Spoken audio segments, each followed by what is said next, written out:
Man, boo. What's going on, YouTube world? It's Kirkpatrick here. Thanks for stopping by, and God bless you. Yeah, I'll tell stories, so that's what I'm fixing to do tonight. Fixing to cut loose on one. Try to give you a little preface on this here story.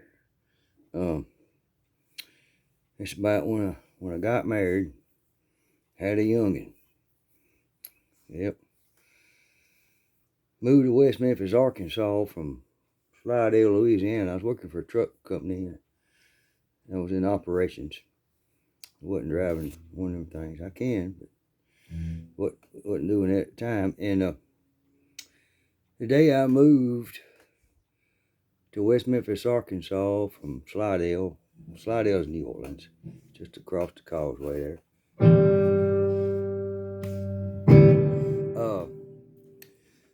Elvis Presley died. Back in them days, you didn't have no interstate much. 55, get off 55. So I ended up getting on the old river road, Highway 61. I'm rolling through, getting in the outskirts of Memphis, Tennessee, and I'm listening to the AM radio, FM every now and then. And had some good blues stations down around Indianola, Mississippi. That's where blues was started. Started cut loose on one. Anyhow, Elvis had died. Traffic was just backed up. I'm like, man, I got a 76 Trans Am I'm driving. I'm moving. We were fixing to go up there, and we ain't got nothing but a trailer at a truck stop. And I'm fixing to go up there, and we're going to build a terminal, gas pump, shop, whole 9 yards. I'm going to do this. And I did it. And I was in my early 20s. Anyhow, it was just backed up. Finally, rolled through there. And there's just people crying and tears and man all around. You go right by Graceland if you go up Highway 61, coming into Memphis from the south side. Anyway, got to Memphis, went over West Memphis, checked the place out, and I talked to a lady about renting a trailer. And it's all I could find. Back in them days, I was making $236 a week take home. Yeah, it was. And I'm proud to get it too.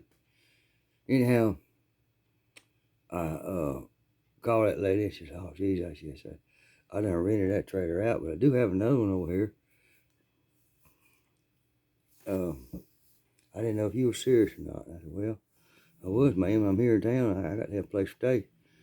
She said, "Well, I got one over here I rent you for $100 a month. It's kind of old trailer." And I said, "Well, I like that $100 a month." I said, "Okay, I'll take it. Give me the address and I'll come on over." So I got a driver driving a truck. It's got all my stuff in it, which I didn't have much stuff in them days. You could have put it in the back of a pickup, but I didn't have a pickup. I had a Trans Am.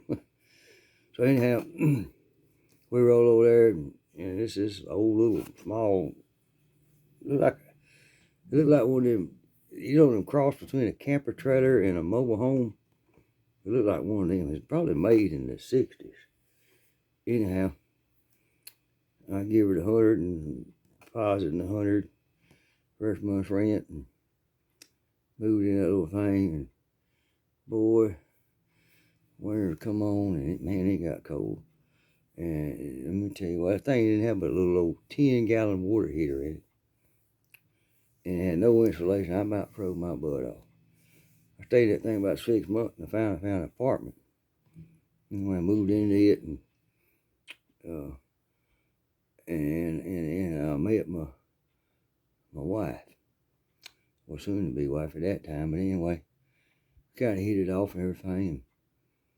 And one thing led to another, and got married.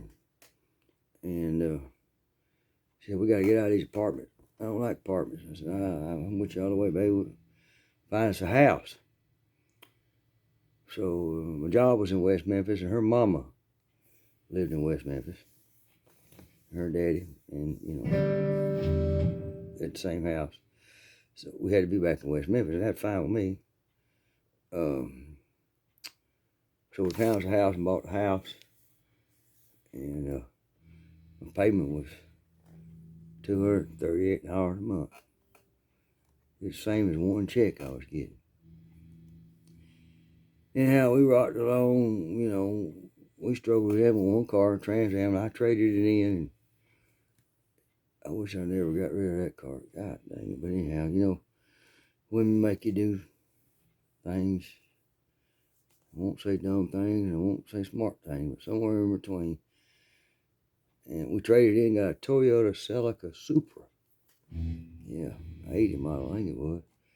It was a bad little Japanese, called them rice burners back then, rice burners. Anyhow, we got that car and everything, we rocking along, and, well, she gets the baby bump, and we have a baby. And she said, hey,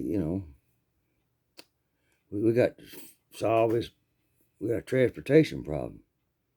So, what transportation problem? I go to work and come home. She said, I got a transportation problem. I need to go out. I got to get things for this baby. We got to, she needs to go see her mother. He needs to go see her mother. And, I need some wheels. All right. So I thought about it. I didn't have much money. We were struggling. First time I ever bought a house, and I didn't know you had to buy groceries, insurance, cut the grass, all this other stuff. Toilet gets stopped up, got to call, man, nickel and dime me to death. So I said, all right, baby. I said, let me go see if I can find me something used to drive back for work. You can have a Super. Oh, she's all about, yeah, that's cool. Well, it's just, right thing to do. So, I did. I found a 1973 Vega. Had automatic in it. Not that I couldn't drive a stick, but it had automatic in it. $300. Bought it, brought it home, and changed the oil. The oil was black as tar. Did all that. Put some clean gas in it. It run fine. It's fine. I can drive back and forth this thing. And work, when we get home, we go out or, whatever, go to see our mothers. We had a big thing back in those days. On Friday nights, we didn't have no money, so we'd go to her mother's house. And her mother always cooked a big meal for all the family on Friday night. She had 3 sisters and 2 brothers. Big family. Her daddy was retired Air Force. He was stationed in Germany most of his life. But anyhow, so that was the thing. We went over and we played cards, Kind of started out playing something as simple as go fish, but after a few months later, everybody, let's play some poker. Okay, so we started playing poker. And you don't want to play poker with me. I'll get you. Anyhow, they used to get a little ticked at me because I'd about every other weekend I'd win. And then, every other weekend one of them 4 that would be playing would win. So kind of, sometimes I just let them win. Anyhow, so we rocking along there. I'm driving back and forth my little Vega, and she's able to do the shopping, take the kid over to see her mother. So you could babysit the kid while she went and got her hair done or bought groceries, or whatever.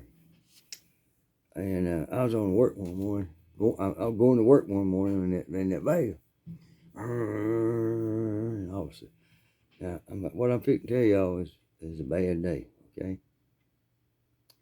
This was, I don't think it's the baddest day I ever experienced in my life, but it was a bad day. I'm going to tell you. I mean, real bad. All right. So I'm a tooling along with that dang 73 Vega. And by the way, it was primer colored because it done caught a fire and they'd redone it back. You couldn't sit in the back seats. Anyhow, and all of a sudden that Vega goes,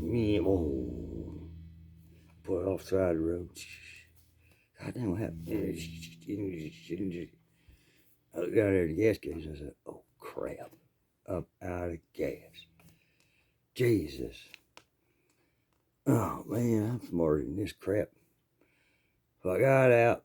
I said, well, work ain't but about a mile up the road there. I start hoofing it, you know. Boy, lucky I ain't hoofed it 15 steps. Ooh. In pulls Donald. Donald, yeah. Oh, weird name, but anyway.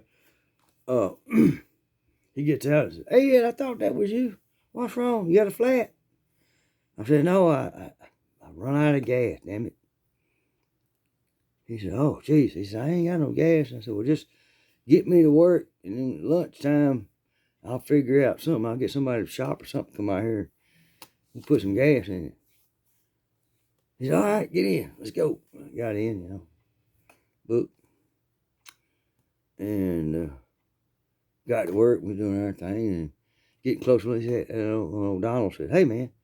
He said, I done talked to the boss. Me and you can go to lunch at the same time, so I'll tell you what we'll do. Shop said he got a gas can we can borrow, so they'll put 5 gallons of gas in it for us. It don't cost us nothing. And he said, and then we'll go put gas in your car. I'm like, man, this is great, because, I mean, it's 3 days to Friday, and I got $16.66 in my back pocket.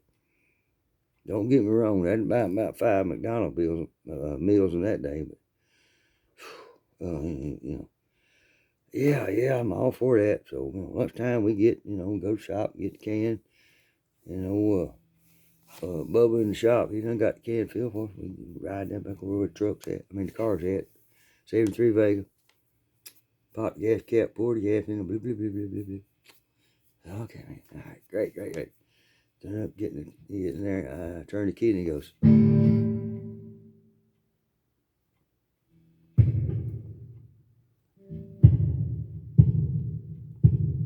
nothing. I mean, absolutely nothing. What the heck? He said, pop the hood. And I said, you don't pop the hood in this dang thing.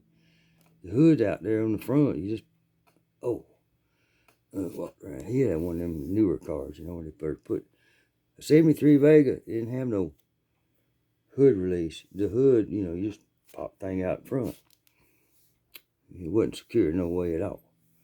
That's how they cheapened the car up. Anyway, so I went out there and popped the hood, and I looked in there, and my battery was gone.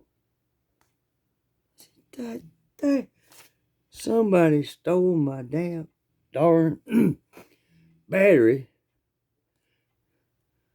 when I was at work. Jesus, what is this world coming to? No, Don said, well, there's a O'Reilly's over here off the interstate there, a mile or two. So, man, I ain't got $16, man. They ain't gonna buy no damn battery. He said, well, I know what, I got a guy I can call. He said, well, we got, you know, that's back for cell phone. We got to go back to the terminal. And I said, all right. So we rode back. We didn't even think about lunch. Lunch was, no, it was on lunch, but we never thought about no food. Either one of us. He's a good old boy. He helped me. So we got back to the terminal, and he said, hang on here a minute. Yeah, I was riding in his car, of course, because I ain't got no wheel. So I sit there, you know, my air conditioner running. He come back out and went back, opened the trunk on his car. One of them guys in the shop brought a battery out and set it back in there. He closed it up, you know. It was a hard time for me. I was married. You know, I don't want to admit it. I was grateful for people to help me. But honestly, I got us a battery, but, you know, he said, you know, he'd give you a month and he wants it back. I said, hey, I'm all for that. Let's go. So we go back, you know. We get the battery in the car and it cranks right up. I drive on back to work. You know, I get back to work and everybody's, you know, kind of laughing at me, but everybody said, hey, man, Heard he had some problems today. Yeah. Yeah, thanks to Doug, it's all solved. I was giving Doug praises all through the office, here, sitting there in the ring, and we dispatching trucks. We talking on the phone, dispatching trucks and stuff. And then the secretary behind us that ran the main board, calls come in. She shift them to dispatch, ship them to customer service, or ship them to payroll or billing or whatever. And she said, "Hey Ed, your wife's on line 3." Oh, okay. I hit the phone, line 3, and you gotta come quick. We got a bad problem. I said, "What are you talking about? Got a bad problem?" Lee, he's in the car seat, and it will not unbuckle. And we're at Chuck E. Cheese, and he's screaming because all his friends are going in there. So what do you mean the seatbelt won't? You can push it, shake it. We've done everything. This seatbelt will not come undone. You got to get over here now. Jeez. Well, all right. Where y'all at? I'm in West Memphis. We in a Chuck E. Cheese over here in East Memphis. Mendenhall. Oh, God. That's 20 mile drive. Got to go across over there. Get on Interstate 240, I-40, 55 junction, and oh man, it's traffic bad. But anyway, all right. So I honked in that old wagon, and headed that way. I got there and they in the parking lot. He just bawling. My son's just bawling. He's strapped into the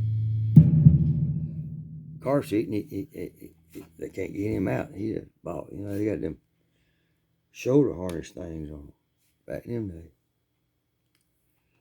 And I said, Jesus, I messed with it. I finally said, Lee, calm down. I said, what happened? Daddy, they went shopping and left me in the car, but they give me some money. I said, do what?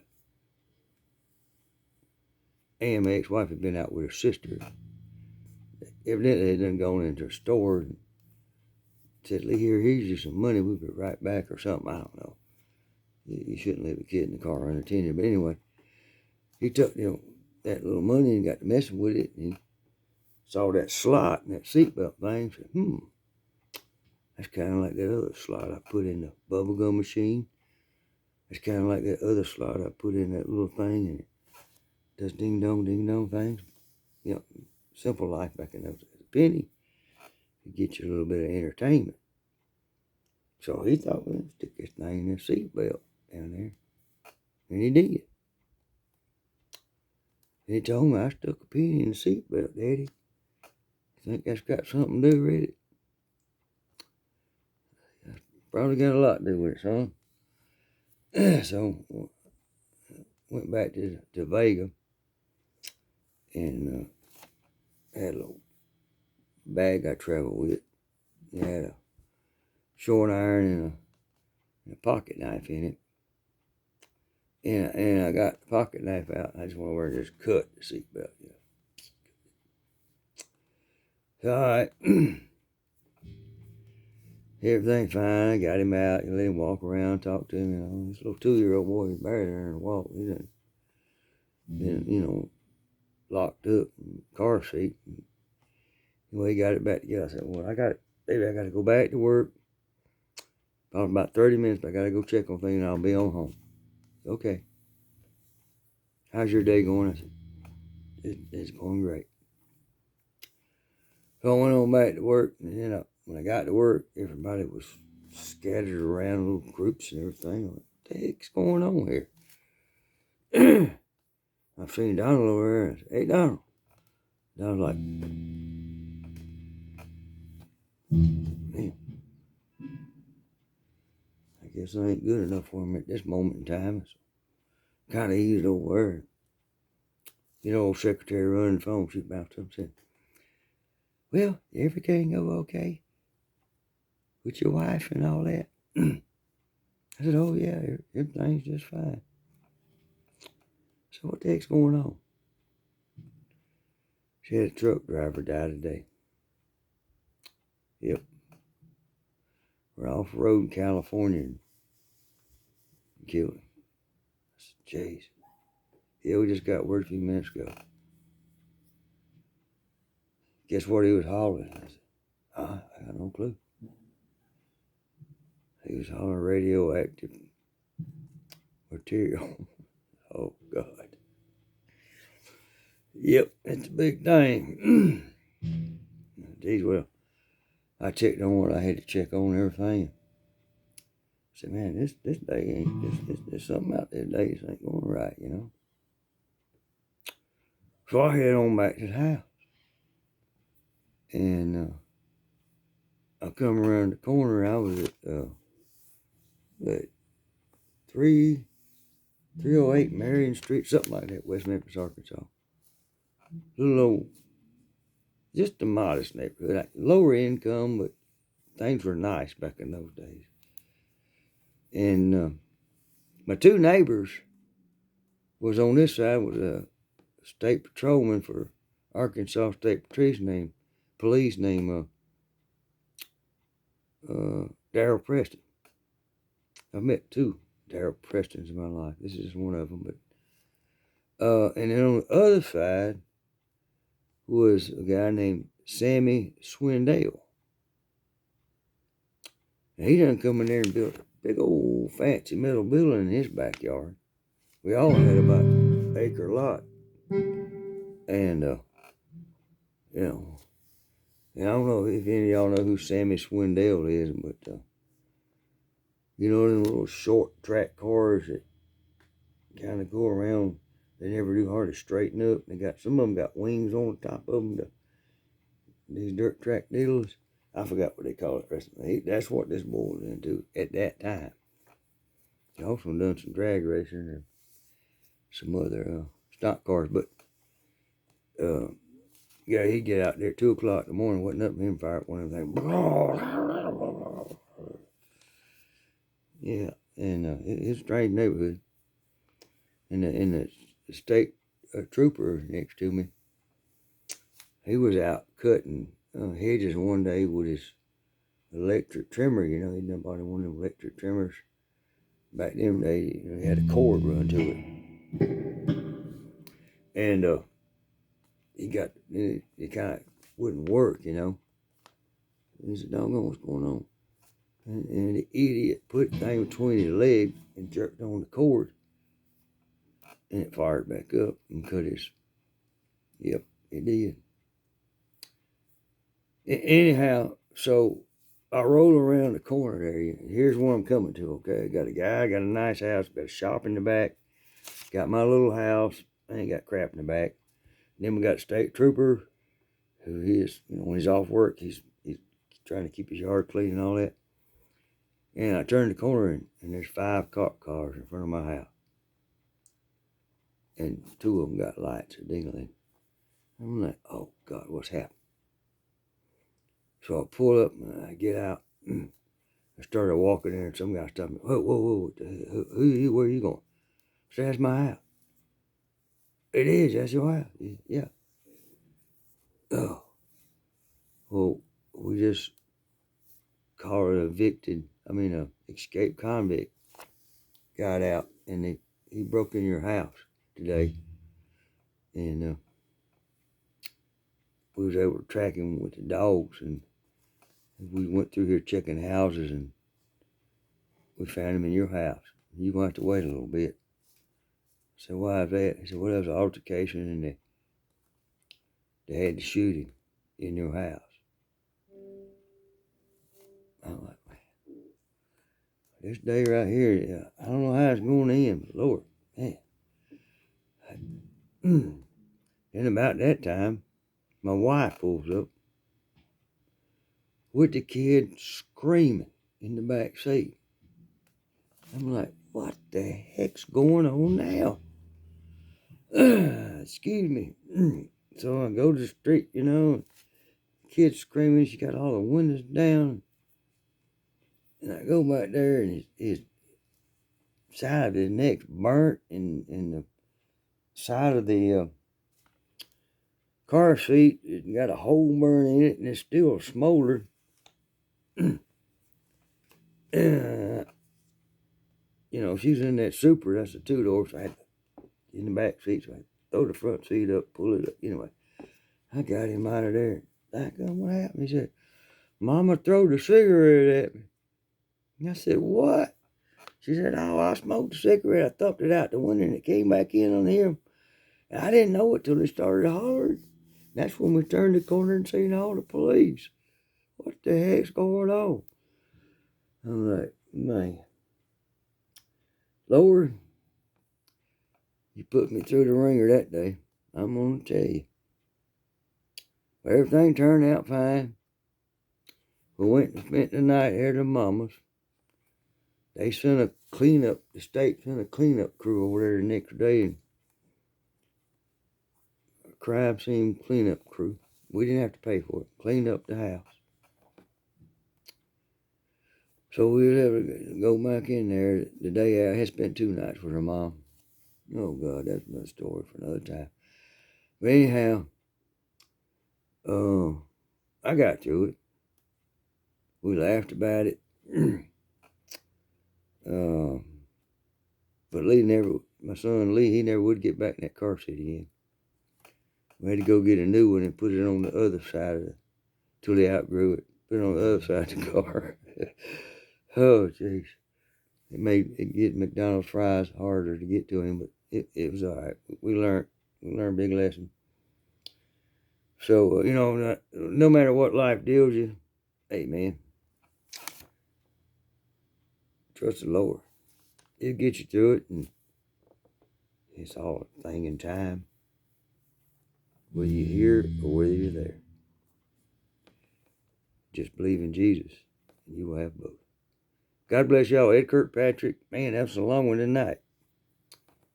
But the story had to be told. Adios.